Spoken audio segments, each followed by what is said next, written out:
नमस्कार, मैं हूं अखिल पाराशर। आप देख रहे हैं देश दुनिया की खास खबरों का एक खास कार्यक्रम न्यूज़ फोकस। चलिए सबसे पहले नजर डालते हैं इस हफ्ते की अहम सुर्खियों पर। चीन के क्रॉस बॉर्डर ई कॉमर्स से विदेशी व्यापार में वृद्धि। इस साल एआई एप्लीकेशंस में प्रतिस्पर्धा महत्वपूर्ण होगी। कोकोआ की बढ़ती कीमतों के कारण चॉकलेट महंगी हुई।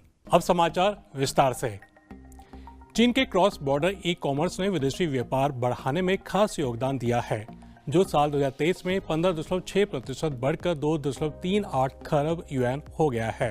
पहले नेशनल पायलट जोन के रूप में चीन का हांगझो शहर अपने निर्यात माल का 67% क्रॉस बॉर्डर ई कॉमर्स के माध्यम से करता है। हांगझो एयरपोर्ट तुरंत डिलीवरी करने में सबसे आगे है। पूर्वी एशियाई देशों के लिए अगले दिन की डिलीवरी सर्विस देता है और अन्य ग्लोबल डिलीवरी सर्विस 5 दिनों की है। निरीक्षण और रिलीज जल्दी और अनावश्यक देरी के बिना पूरी होती है। चीन का फलता फूलता फूल उद्योग स्थानीय किसानों को अधिक पैसा कमाने और पर्यटकों को आकर्षित करने में मदद कर रहा है। इस समय चीन के शाको गांव में चेरी के फूलों से एक मनमोहक दृश्य बना हुआ है, जो कई पर्यटकों को वसंत की सैर करने के लिए आकर्षित कर रहा है। पिछले 2 दशकों में यह गांव एक महत्वपूर्ण चेरी उत्पादन केंद्र बन गया है, जिससे स्थानीय अर्थव्यवस्था को बढ़ावा मिला है। वहीं चीन के छिंगचो शहर में जो फूलों का एक उत्पादन केंद्र है, नगर पालिका प्राधिकरण ने स्थानीय फूल किसानों के लिए रियायती बिजली दरों की शुरुआत की, जिससे लागत में बचत हुई और कंपनी के प्रॉफिट में वृद्धि हुई। दरअसल चीन का लक्ष्य साल 2035 तक अपने फूल उद्योग को आधुनिक बनाना है, जिसकी वार्षिक बिक्री 700 अरब युआन से अधिक होगी।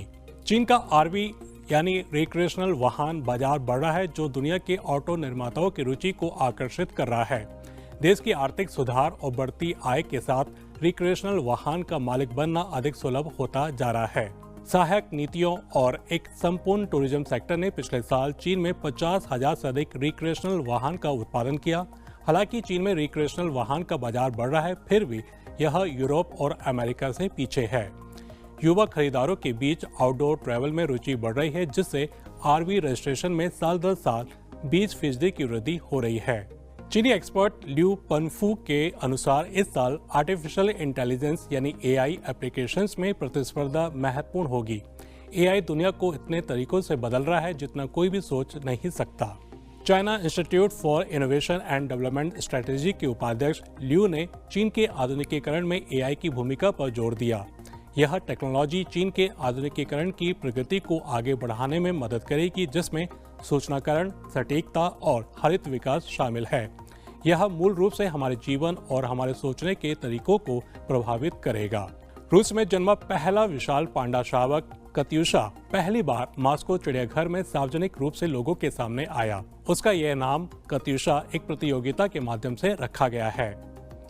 6.5 महीने का कत्यूशा का वजन 16.5 किलोग्राम है और वह स्वस्थ है। पर्यटकों ने इस पांडा शावक को देखने के लिए चिड़ियाघर का दौरा किया। मॉस्को चिड़ियाघर ने कत्यूशा को दिखाने की योजना बनाई है, जो एक महत्वपूर्ण घटना है क्योंकि वह रूस में जन्मा पहला विशाल पांडा है। कोकोआ की कीमतें नई ऊंचाई पर पहुंच रही है, जिसका असर चॉकलेट कंपनियों और उपभोक्ताओं पर पड़ रहा है। यह महंगाई पश्चिम अफ्रीका में कोकोआ सप्लाई के बारे में चिंताओं से प्रेरित है, जो वैश्विक उत्पादन का 3/4 हिस्सा है। न्यूयॉर्क में कोकोआ की कीमत 6,549 प्रति टन तक पहुंच गया है, जो इस साल 57% से अधिक की वृद्धि है। एक्सपर्ट्स का अनुमान है कि निरंतर मांग के कारण यह प्रवृत्ति जारी रह सकती है, जिससे उपभोक्ताओं के लिए चॉकलेट उत्पादन की लागत और संभावित मूल्य वृद्धि के बारे में चिंताएं बढ़ सकती हैं। इजिप्ट और IMF यानी अंतर्राष्ट्रीय मुद्रा कोष इजिप्ट की अर्थव्यवस्था की मदद के लिए एक समझौते पर सहमत हुए हैं। IMF इजिप्ट को उसकी अर्थव्यवस्था को बढ़ावा देने के लिए $8 बिलियन दे रहा है और उससे भी ज्यादा मिल सकता है। इजिप्ट को कम विदेशी मुद्रा आपूर्ति जैसी चुनौतियों का सामना करना पड़ा है और उन्होंने अपनी मुद्रा का वैल्यू घटाकर और अन्य परिवर्तन करके इसे संबोधित किया है। IMF ने इजिप्ट के प्रयासों की सराहना की। तो ये थी इस हफ्ते की खास खबरें। अब चलते हैं हमारे एक स्पेशल सेगमेंट की तरफ, न्यूज स्टोरी। आज के बाजारवादी दौर में उपभोक्ता का जागरूक होना बहुत जरूरी है। पूंजीवाद के इस युग में एक उपभोक्ता के नजरिए से आपको हर मोर्चे पर सजग रहना चाहिए। एक उपभोक्ता होने के नाते आपको कई अधिकार दिए गए हैं, जिनके बारे में आपको पता होना जरूरी है। उपभोक्ता को अपने अधिकारों के बारे में जागरूक करने और जानकारी बढ़ाने के लिए एक खास दिन है अंतर्राष्ट्रीय उपभोक्ता अधिकार दिवस, जो हर साल 15 मार्च को मनाया जाता है। दरअसल अंतर्राष्ट्रीय उपभोक्ता दिवस को मनाए जाने का उद्देश्य उपभोक्ताओं को अधिकारों के प्रति जानकारी देना है। आज के इस दौर में जब कालाबाजारी, जमाखोरी और जालसाजी बढ़ती जा रही है, तो ऐसे में लोगों को उनके उपभोक्ता अधिकारों के बारे में पता होना जरूरी हो गया है। अपने अधिकारों के बारे में ज्ञान की कमी ही उन्हें ठगी का शिकार बनाती है। लोगों तक इसकी पहुंच बढ़ाने के लिए कई तरह के अभियान भी चलाए जाते हैं। अंतर्राष्ट्रीय उपभोक्ता अधिकार दिवस उन उपभोक्ताओं की मदद के लिए मनाया जाता है जो अपने अधिकारों को पूरी तरह से नहीं जानते। इतना ही नहीं, बाजार से खरीदी गई चीज़ों या सेवाओं की खासियतों, लागत और गुणवत्ता के बारे में सजग करना भी शामिल है। हम सभी शॉपिंग करते हैं, लेकिन शायद काफ़ी लोग यह नहीं जानते होंगे कि एक उपभोक्ता के तौर पर हम किसी भी वक्त और किसी भी जगह खरीदे गए सामान या सेवा के बारे में शिकायत कर सकते हैं। आपकी जानकारी के लिए बता दें कि अंतर्राष्ट्रीय उपभोक्ता दिवस को मनाने का विचार सबसे पहले अमेरिका के तत्कालीन राष्ट्रपति जॉन एफ कैनेडी ने दिया था। 15 मार्च 1962 के दिन जॉन एफ कैनेडी ने अमेरिकी कांग्रेस को आधिकारिक तौर पर संबोधित किया था। इस दौरान उन्होंने उपभोक्ता से जुड़े अधिकारों को उठाया था। साल 1983 में पहली बार 15 मार्च के दिन उपभोक्ता दिवस को मनाया गया था। इसी के बाद से हर साल 15 मार्च को अंतर्राष्ट्रीय उपभोक्ता दिवस मनाया जाने लगा। दुनिया के तमाम देश इस दिन को अलग अलग तरीके से मनाते हैं, जैसे खरीदारों को उनके अधिकारों के बारे में जागरूक करना, धोखाधड़ी, फ्रॉड आदि के बारे में सजग करना, उपभोक्ताओं को मजबूत बनाना और उनके अधिकारों के लिए सम्मान और सुरक्षा की मांग करना आदि। उदाहरण के लिए भारत ने साल 1986 में कंज्यूमर प्रोटेक्शन एक्ट यानी उपभोक्ता संरक्षण अधिनियम पारित किया, जो मौलिक उपभोक्ता अधिकारों को उजागर करता है, जैसे कि सुनवाई का अधिकार, अनुचित प्रथाओं के बारे में शिकायत करने का अधिकार, उपभोक्ता बनने के बारे में सीखने का अधिकार, उचित दाम पर सामान और सेवाएं खरीदने का अधिकार।